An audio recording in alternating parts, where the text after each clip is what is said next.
જય શ્રી કૃષ્ણ મિત્રો, મારી ચેનલમાં આપ સર્વેનું હાર્દિક સ્વાગત છે. મિત્રો, બેંક નિફ્ટી માટે આપણું શું ડિસ્કશન હતું અને માર્કેટે આજે કેવી રીતે કામ કર્યું, સૌથી પહેલાં આપણે એ સમજી લઈએ. મિત્રો, બેંક નિફ્ટીમાં આપણે અહીંયા એક રેન્જ બનાવીને રાખી હતી. આ રેન્જની બોર્ડરની ઉપરની લાઈન આવી રહી હતી, આ પોઈન્ટ હતો, અને નીચેનો પોઈન્ટ આવી રહ્યો હતો. આ 30 મિનિટનો ચાર્ટ મેં ઓપન કરી રાખ્યો છે મિત્રો, તમારા અન્ડરસ્ટેન્ડિંગ માટે કે માર્કેટ ક્યાં મુવમેન્ટ કરી રહ્યું છે. 30 મિનિટના ટાઈમ ફ્રેમ ઉપર જોશો, માર્કેટ કન્ટિન્યુઅસલી આ રેન્જમાં અપસાઇડ ડાઉન સાઇડ માર્કેટ આ જ રેન્જમાં ટ્રાવેલ કરી રહ્યું છે.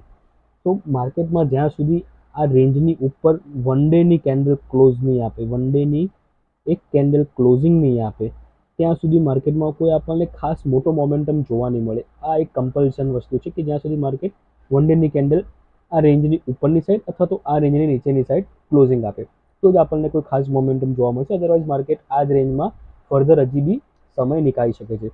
આ એક વસ્તુ થઈ ગઈ. સેકન્ડ, આજનું તમે માર્કેટ જોશો કે આપણી સ્ટ્રેટેજી પ્રમાણે જો માર્કેટ અહીંયા ગેપ અપ ઓપન થાય અથવા તો કોઈ પણ પોઈન્ટ ઉપર આપણને આ રેન્જની ઉપરની સાઈડ જોવા મળે, આ જે રેન્જ છે 51,957નો આ પોઈન્ટ છે અને નીચેની સાઈડ 51,250નો આ પોઈન્ટ છે.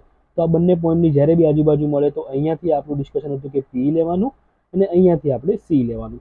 માર્કેટ ઓપન થયું, ક્યાંક ને ક્યાંક હળવું ગેપ અપ ઓપન થયું અને ફર્સ્ટ કેન્ડલ અહીંયા ક્યાંક ને ક્યાંક આ રેન્જની આજુબાજુ આવીએ છે. આજનો જે હાઈ છે લગભગ 51,877નો હાઈ છે, એટલે થોડુંક વધારે થોડુંક ઉપર આવ્યો તો આપણને એસએલ નાનો મળત, એસએલ સ્મોલ મળત અને ટાર્ગેટ આપણને સારા એવા નીચેની સાઈડ સુધીના આપણને અથવા તો આ ચેનલના પેરેલલ મતલબ મિડલ લાઇન સુધી આપણને ટાર્ગેટ સારા એવા મળત. તો ઓવરઓલ હું કોઈ આજનું માર્કેટ કોઈ ખાસ કહી નહીં, આપણી એનાલિસિસ પ્રમાણે કોઈ માર્કેટમાં કોઈ ખાસ એવું મોમેન્ટમ જોવા નહીં મળે, પણ લાઈવ માર્કેટમાં એક વખત બતાવી દઈશ કે લાઈવ માર્કેટમાં માર્કેટે સરસ એવી ઓપોર્ચ્યુનિટી આપી હશે. જો તમે લાઈવ માર્કેટમાં એ મોમેન્ટ કેપ્ચર કર્યો હશે તો તમને સારો એવો પ્રોફિટ દેખાયો હશે. લાઈવ માર્કેટના માટે આપણે 5 મિનિટના ચાર્ટ ઉપર જતા રહીએ. 5 મિનિટના ટાઈમ ફ્રેમ ઉપર જશો, માર્કેટ આ 5 મિનિટનો ચાર્ટ છે. તો તમે લાઈવ માર્કેટમાં ટ્રેડમાં ઓપોર્ચ્યુનિટી કેવી રીતે બને મિત્રો, સાથે સાથે એ બી હવે શીખવતો જઈશ કે લાઈવ માર્કેટમાં આપણી થોટ પ્રોસેસ શું હોય છે. અહીંયા તમે જોશો કે માર્કેટનું ઓપનિંગ આ છે, આજનો ફર્સ્ટ કેન્ડલ માર્કેટ પહેલી જ કેન્ડલ મોટી ગ્રીન બનાવી નાખી. લગભગ આપણો જે બોર્ડરનો પોઈન્ટ હતો, જે આપણે રેન્જનો, એ પોઈન્ટ ક્યાંક ને ક્યાંક અહીંયા હતો અને માર્કેટ એનાથી થોડેક પહેલાં જ અહીંયાથી રિવર્સ થઈ ગયું. જો માર્કેટ અહીંયા નજીકથી રિવર્સ થયો તો આપણને આ જે મોમેન્ટમ હતો એ અહીંયા સારો એવો કેપ્ચર કરવા મળે, જે માર્કેટે આપણે જોડેથી આપણને ઓપોર્ચ્યુનિટી નહીં આપી, આપણે એમ કહી શકીએ. તો આ અહીંયા મિસ થઈ ગયું. સેકન્ડ, માર્કેટે આપણને ઓપોર્ચ્યુનિટી ક્યાં આપી કે અહીંયા માર્કેટ જેવું ફોલ થયું તો અહીંયા ડે લેનો તોડ્યો હતો. તો અહીંયા સી રિટેલ ટ્રેડરની થોટ પ્રોસેસ શું હોય, આપણી થોટ પ્રોસેસ શું હોય કે માર્કેટ જેવો આ ડે લોનો તોડે અહીંયા એક પીની પોઝિશનમાં એન્ટર થઈએ, ખોટું બી નથી. પણ વસ્તુ એ છે કે જો તમે અહીંયા પીની પોઝિશનમાં બેઠા છો તો વસ્તુ એ હોવી જોઈએ કે જો માર્કેટ આ રેન્જની અંદર આવી જાય તો હું તરત આમાંથી નીકળી જઈશ, એસએલ આપણો હિટ કન્સિડર કરીશું. અહીંયા થાય છે કે આપણે ચોંટી જઈએ છીએ.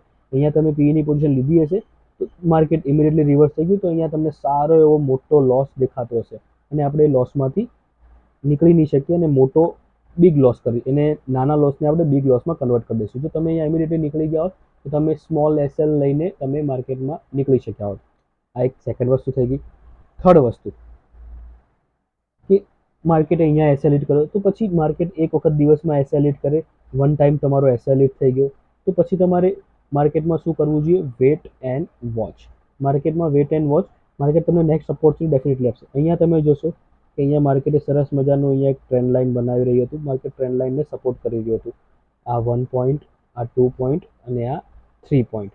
અહીંયાથી તમે જોશો કે માર્કેટમાં ત્રીજી ટાઈમ જ્યારે આ ટ્રેન્ડ લાઇનની આજુબાજુ આવ્યું તો સી લોજિકલી અહીંયાથી એક સીની પોઝિશન ટ્રાય કરવી જોઈએ, કારણ કે આ સપોર્ટ ઉપર માર્કેટ આવ્યું છે. અહીંયા તમે સીની પોઝિશન ટ્રાય કરી છે, અહીંયા માર્કેટે ઇમિડિયેટલી તમારો એસએલ હિટ કરી નાખ્યો, તમારો સેકન્ડ ટાઈમ એસએલ હિટ થયો, બીજી વખત બી તમારો માર્કેટમાં એસએલ હિટ થઈ ગયો.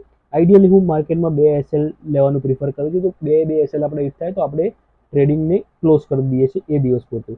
પણ અહીંયા તમે જોશો માર્કેટ અહીંયા આપણો એસએલ હિટ કર્યો તો અહીંયા ટ્રેન્ડ લાઇનને બ્રેકઆઉટ આપ્યું તો અહીંયા હવે શું બને, પીની પોઝિશન બને.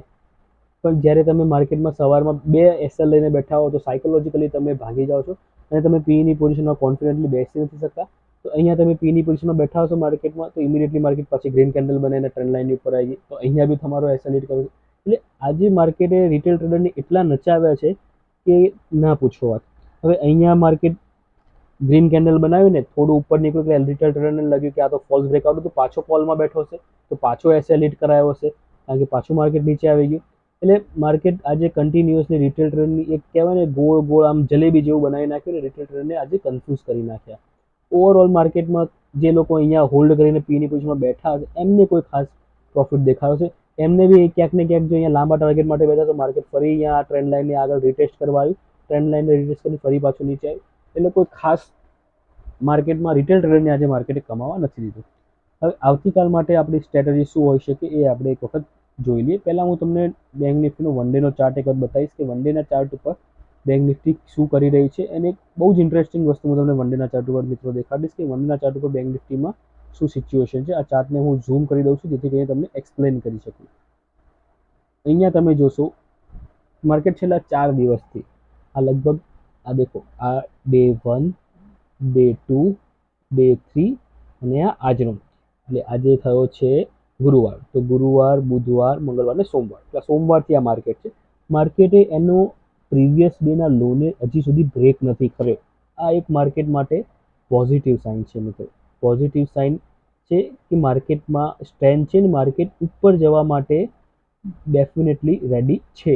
એ એક પોઝિટિવ સાઇન છે કે માર્કેટે જો સોમવારનો લો માર્કેટે મંગળવારે નથી તોડ્યો, મંગળવારનો લો માર્કેટે બુધવારે નથી તોડ્યો, બુધવારનો લો માર્કેટે ગુરુવારે નથી તોડ્યો. એટલે માર્કેટ કન્ટિન્યુઅસલી એના પ્રીવિયસ ડેના લોને તોડી નથી રહ્યું અને ઉપર ને ઉપર ક્યાંક ને ક્યાંક સ્લોલી એન્ડ સ્ટેડીલી માર્કેટ વધી રહ્યું છે. પણ એનો મતલબ એમ નથી કે માર્કેટ 100% પોઝિટિવ છે. આ એક પોઝિટિવ સાઇન જરૂર છે. તો આ પોઝિટિવ સાઇન ક્યારે નેગેટિવમાં કન્વર્ટ થઈ જશે એ આપણે સમજવાનું છે કે જ્યારે બી માર્કેટ પોતાના પ્રીવિયસ, માની લો કાલે ફ્રાઈડે છે, કાલે કોઈ પણ પોઈન્ટ ઉપર જો આ આજના લોને તોડે છે માર્કેટ, તો માર્કેટમાં એક ફોલ જોવા મળી શકે છે. અને જો આ સિચ્યુએશન કન્ટિન્યુએશનમાં રહે છે તો આપણી જે રેન્જ બનાવેલી છે આ બે, એ રેન્જની ઉપર એક વન ડેની કેન્ડલ ક્લોઝિંગ આપે તો મોટો ઉપરની સાઈડ આપણને રાઇઝ જોવા મળી શકે છે. આ બે વસ્તુ છે બેંક નિફ્ટીમાં, ઉપરની સાઈડ ને નીચેની સાઈડ ક્યારે આપણને મોટો મોમેન્ટમ જોવા મળશે. તો 5 મિનિટના કે 30 મિનિટના 15 મિનિટના ચાર્ટ ઉપર જઈને આપણે આપણી સ્ટ્રેટેજી ડિસ્કસ કરી. સ્ટ્રેટેજીમાં હું કોઈ ચેન્જ નથી કરવા માંગતો. આ વિડીયો લાંબો એટલા માટે કર્યો છે કે તમને હું ટ્રેડિંગની સાયકોલોજીની મેથડ તમને સમજાવવા માંગતો હતો.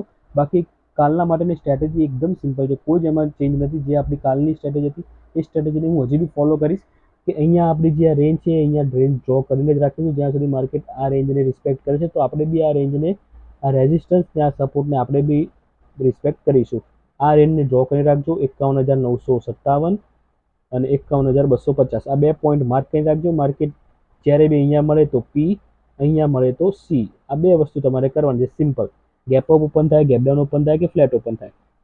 અધરવાઇઝ લાઈવ માર્કેટમાં જો તમને કોઈ સેટઅપ મળે તો તમે તમારી વિવેક બુદ્ધિ અનુસાર લઈ શકો છો. અધરવાઇઝ હું તો તમને રેકમેન્ડ કરીશ કે આ 2 પોઈન્ટ ઉપર માર્કેટ મળે તો તમે અહીંયા એક ઓછી ક્વોન્ટિટી સાથે, સ્મોલ એસએલ સાથે તમે પોઝિશન ટ્રાય કરી શકો છો. આશા રાખું છું મિત્રો આજનું એનાલિસિસ તમને ગમશે. વિડીયો ગમે તો ચોક્કસ તેને લાઇક કરજો. કોમેન્ટ બોક્સમાં ચોક્કસથી જણાવજો કે તમને વિડીયો કેવો લાગ્યો. Thank you. જય શ્રી કૃષ્ણ.